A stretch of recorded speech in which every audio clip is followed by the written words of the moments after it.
झालं का गुढीपूजन? हो, हे काय एवढ्यातच झालं? हा ना, तेच मी आता इथून रस्त्याने जात होते तर बघितलं तुझं गुढीपूजन झालं आणि बघितलं तर तुझ्या गुढीची साडी एवढी एकदम प्रॉपर दिसत होती. तर म्हटलं विचारा बहिणीने नक्की काय केलंय.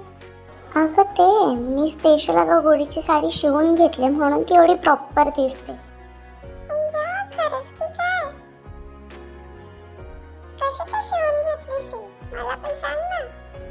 अगं तो यूट्यूबवर चॅनल आहे ना, दक्ष स्वप्न क्रिएशन्स, त्याच्यावर हे गुढीच्या साडीचे ट्युटोरियल्स दिलेले आहेत. तेच बघितले आणि शिवले. छान वाटते ना? अगं खरंच खूप छान दिसते. मी पण बघते आणि पटकन शिवते मग अशीच एक साडी माझ्या गुढीसाठी पण. अगं फक्त व्हिडिओ बघू नकोस, चॅनलला सबस्क्राईब पण कर आणि व्हिडिओज लाईक पण कर त्यांचे. खूप छान छान असतात ना.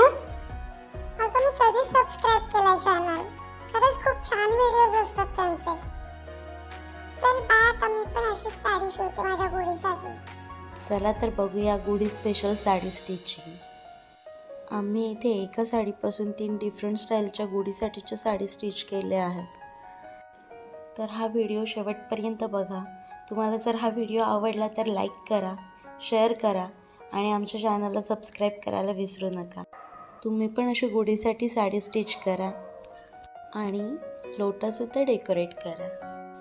लोटा डेकोरेशनचा व्हिडिओ आम्ही आधीच अपलोड केलेला आहे, प्लीज तो सुद्धा बघा.